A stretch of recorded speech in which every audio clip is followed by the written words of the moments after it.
back to another video. Happy Valentine's Day, everybody. I hope you guys are having a great one. In this video, we are going to do a very simple design that is going to be a pink marbled effect and a Swarovski crystal heart. Here I have placed down a very thin layer of white acrylic, and that's just to give the nail a full opacity so that you can't see through it. And now I'm going to be double dipping into white acrylic and a pink shimmer pigment powder. Once you place this bead down, you do want to be very gentle. You want to pat it side to side.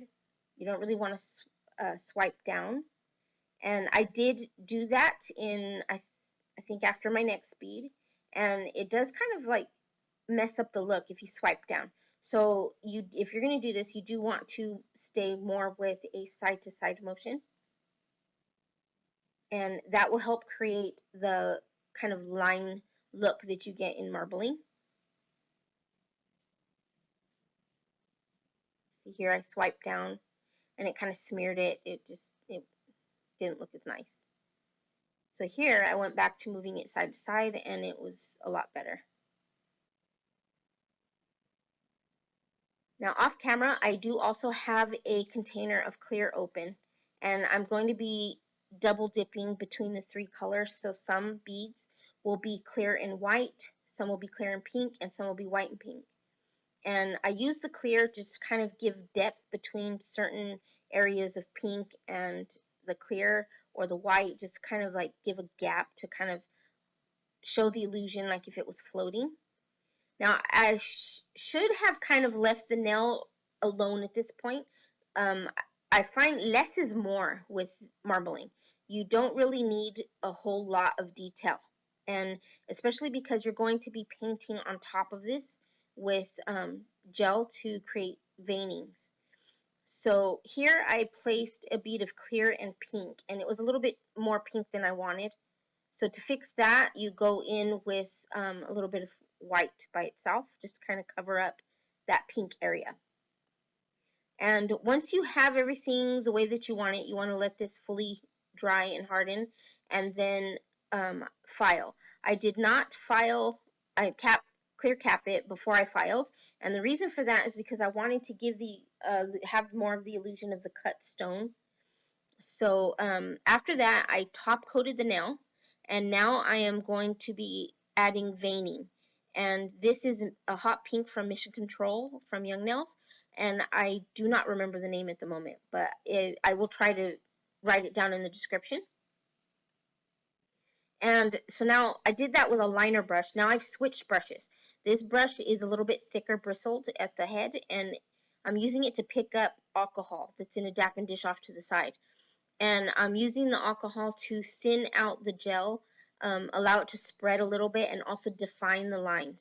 And you do want to work, when you're doing marbling veining, more on one side of the vein. You don't really want to do both sides.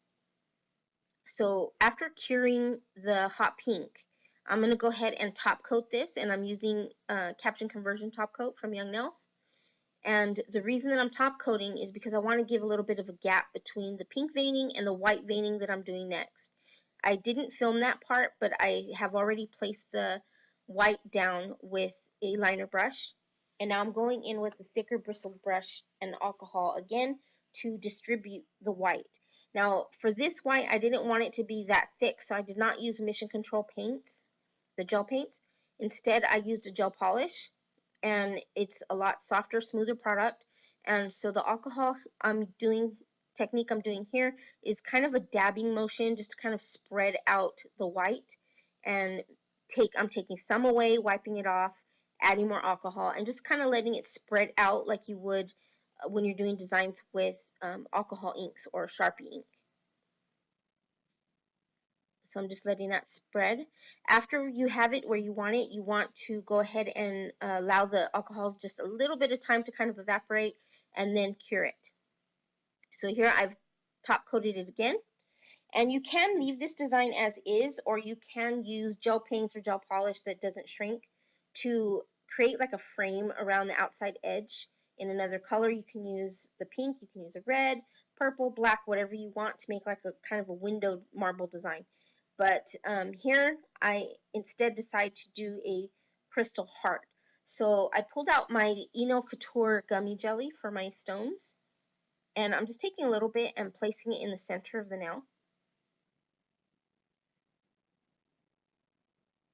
And that's all you need. You don't really need to, spread it across the entire surface of the nail. That's not necessary. You can if you want. You're not really going to hurt anything. So now I'm coming in with the shiny gel, which is also from Enailcouture, and it is non-wipe. And this is going to be your final layer of top coat. So you don't want to forget to, seal in your edges. So I have a good amount on one side of the brush, and all I'm doing is dabbing it over where I put the gummy jelly. I don't want to move it out of its place, so I'm being very careful. And then on the outside edges, I am going ahead and with normal sweeping motion, I'm placing the shiny gel on top. But when I do cross over where I have the gummy jelly, I'm being very careful and I'm not pressing down too hard. And like I said, you want to make sure you get your edges. And I just wiped off my brush a little bit before I put it back in the bottle. And so now I have a dotting tool that I'm going to use to pick up my stones. And all I did was cure a little drop of base coat to it, and that leaves kind of a sticky texture on it that I can use to pick up my stones. And that drop can be pulled off of your dotting tool later. It's fine. Normally I'll put it onto an orange wood stick, but I misplaced them today, so I just grabbed what I had available. So here I'm using I'm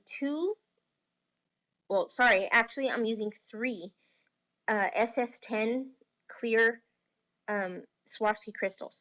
And the reason for that is that I forgot when doing a crystal heart, you do not use 3 of the same size. So I will end up remembering that, and I will take that one off and replace it with a smaller stone. And right there, I grabbed some caviar beads that I have on the bottom side of a dappen dish, and I'm trying to break them apart because I grabbed more than one. It was probably a little cluster of about 4 or 5. Okay, here I was replacing that stone. So now I'm going to add an SS6 in that place. So the top 2 stones are an SS10 and the bottom is an SS6. And now I'm also realizing that I can't break apart the little cluster of caviar beads, so I'm taking those off as well. And now I'm trying my very best to just pick up one at a time.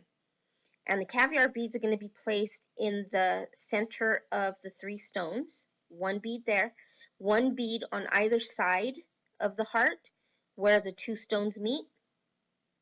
And then the most important one is 1 bead underneath the very bottom stone. And that's to create a focal point to have the curve and the point of the heart be visible. Now, one area I did really wish that I had not done was I picked the wrong color of my caviar beads. I should have gone with a silver, but instead I grabbed white gold, and the white gold was, in my opinion, too dull. If you used silver, the eye will be able to catch the shininess of the silver caviar beads a little bit better, and so that will make the V a lot more visible.